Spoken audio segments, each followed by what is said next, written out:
car drives pretty rough, but it drives.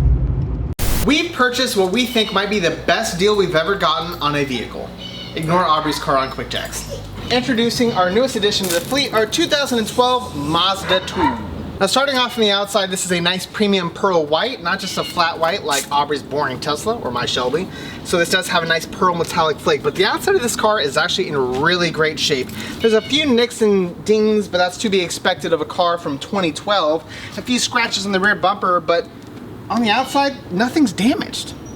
Except for maybe this passenger side door and this fender, which does look like it was pushed in right about here. We're gonna address that later though. When it comes to dirt cheap vehicles, this is about as good as it gets. But when it comes to a dirt cheap price, you have cheap dirt interior. This thing is disgusting. There's cigarette ash everywhere, not to mention a bunch of miscellaneous trash. But one thing that's really nice about really dirt cheap cars is that you get some return on investment right in the cup holder.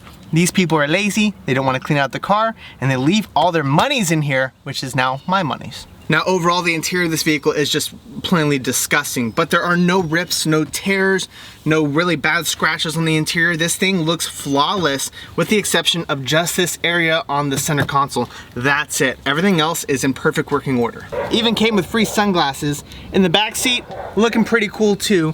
Not a whole bunch of stuff on this actual seat. Well, maybe a nice light cleaning, a carpet cleaning on the seat will clean it up nicely, but the floors are probably the dirtiest part of this car. Speaking of floors, let's go to the back. The back of this vehicle is probably the worst. There's an included murder weapon screwdriver back here that I'm not going to touch without gloves.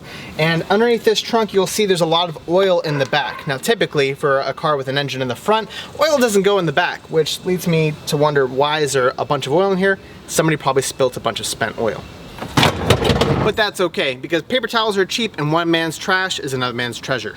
Now this thing is a diamond in the rough. The previous owner of this vehicle, well, there's been 3. The first 2 owners took miraculous condition of this vehicle. Looking through the Carfax, I was able to see that this car had routine oil changes, serpentine belt changes, tire rotations, alignments. This thing was really well cared for in its early life. But coming into the third owner only had this car for approximately a year. From 2022 to 2023, this car was kind of not really well that maintained. Had 2 oil changes at the appropriate times, but that's all they did.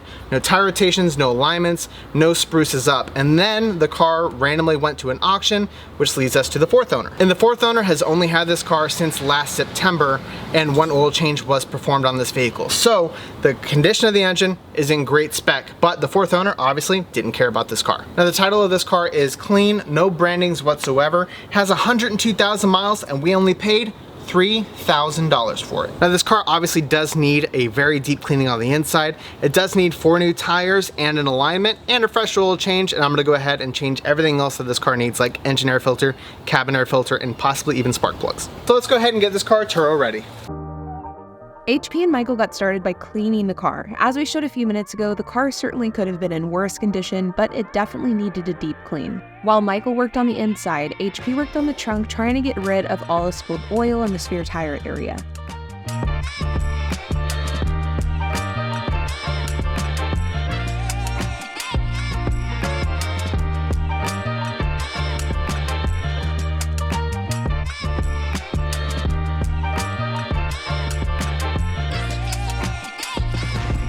On top of cleaning the trunk and spare tire compartment, the back seats got thoroughly cleaned, the carpet got cleaned, and all of the nooks and crannies got cleaned and sanitized as well. And afterwards, it looked pretty damn good, and all it took was about a morning's worth of work. Now that it's clean, Michael's gonna go take it to go get a gallon of gas because it is bone dry. And then after that, I'm gonna meet him over at Firestone so we can get 4 tires and an alignment. Unfortunately, I have for the second time this month mistakenly formatted an SD card prematurely, resulting in lost footage. Now Aubrey and I already recorded a video for this vehicle right when it was returned, but we lost the footage. After the Mazda was cleaned, it was time to take the car to get new tires and an alignment. So HP dropped off the car at Firestone and got new tires installed and got the car aligned. That way this Mazda was truly road ready. The Mazda 2 all cleaned up, aligned with 4 new tires. We have to do an oil change on it and check the filters as well.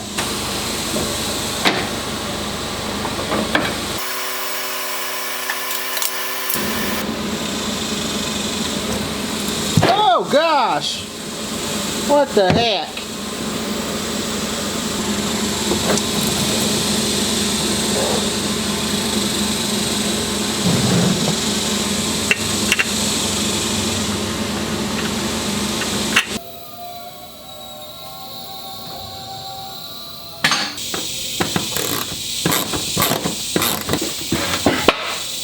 A few days and $425 later, this bad boy is rental ready. We got 480 tires in a fresh alignment, brand new beam wiper blades in the front and rear, a fresh oil change, engine air filter, and cabin air filters. I also went and I took my bare hands and the strength of all that is mighty and pulled this fender out just enough to where it looks a little more factory. It was pushed in right about here and really sunken in. I was able to get it a little bit better into shape. But on the outside, this thing cleaned up really nice. It looks way better than it was whenever we bought the vehicle. No more dust, no more dirt. This thing looks like it's actually been taken care of now. Now Michael and I went through and we deep cleaned and carpet cleaned all of the seats. We went through all the cup holders and did all the nooks and crannies to make sure there's no dirt, ash, or nothing. Underneath, on top, doesn't smell like farts no more. And in the back seat, we also did a very thorough carpet cleaning. Easier to take the back seat and wash it, let it dry in the sun. And I'm glad we did the extra effort because it looks just sparkling in here. There's no way to tell this is the same car, except for the fact that it's obviously the same car. And the part that I'm most excited to show y'all is this trunk. Now, if you remember, this thing was filled with oil because obviously the guy before either left an oil container that spilled over, it soaked through the carpet and down into the wheel well. Not where oil is supposed to be. And it looks stunning in here. I was able to clean up this wheel and tire really well, get all of those residual oil residues out. Oil, whenever it's in the sun, smells really bad, so I'm glad I got all that smell out. And we took this carpet to the car wash and we thoroughly deep cleaned it with a pressure washer to get all the oils out of the carpet too. All that's left is to take pictures.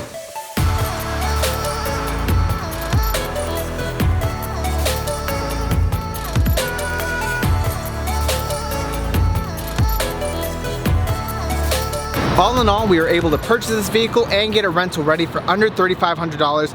And honestly, this is probably our best deal to date. This car is in immaculate condition. We got so much car for so little money. And this is our third Mazda 2 and we know it's gonna do well. As always guys, be sure to hit that like button, hit that subscribe, hit that notification bell, and we'll see you in the next episode.